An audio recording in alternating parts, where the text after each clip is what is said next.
വയനാട് ഇരട്ട തുരങ്കപാത യാഥാർത്ഥ്യത്തിലേക്ക്. തുരങ്കപാതയുടെ നിർമ്മാണോദ്ഘാടനം മുഖ്യമന്ത്രി പിണറായി വിജയൻ നിർവഹിച്ചു.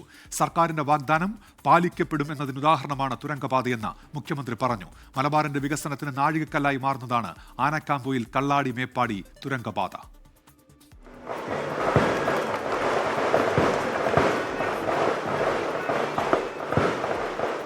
വികസന സ്വപ്നങ്ങൾക്ക് ഗതിവേഗം പകർന്ന് ഇരട്ട തുരങ്കപാത നിർമ്മാണ പ്രവർത്തികൾക്ക് തുടക്കം.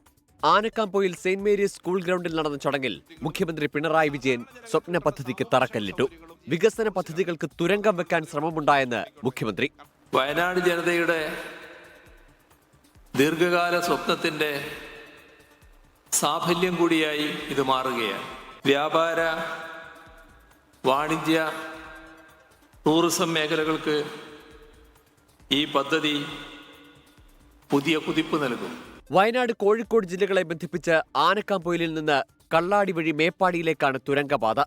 താമരശ്ശേരി ചുരം വഴിയുള്ള ഗതാഗത പ്രശ്നങ്ങൾക്ക് പരിഹാരമാകുന്ന ബദൽ പാത. പദ്ധതി യാഥാർത്ഥ്യമാകുന്നതോടെ കോഴിക്കോട് വയനാട് യാത്രയിൽ 1.5 മണിക്കൂർ വരെ ലാഭിക്കാനാകും. തുരങ്കപാതയുടെ ആകെ ദൂരം 8.735 കിലോമീറ്ററാണ്. ഇതിൽ തുരങ്കത്തിന്റെ നീളം 8.11 കിലോമീറ്റർ. കിഫ്ബിയിൽ നിന്ന് 2134.5 കോടി രൂപ ചെലവിട്ടാണ് നിർമ്മാണം. 4 വർഷമെടുത്ത് പദ്ധതി പൂർത്തിയാക്കാനാണ് ലക്ഷ്യമിടുന്നത്. മന്ത്രിമാരായ KN Balagopal, PA Muhammad Riyas, OR Kelu, AK Saseendran എന്നിവരും T സിദ്ദിഖ് MLA ഉൾപ്പെടെയുള്ള പ്രതിപക്ഷ നേതാക്കളും ചടങ്ങിൽ പങ്കെടുത്തു. 24 വയനാട്.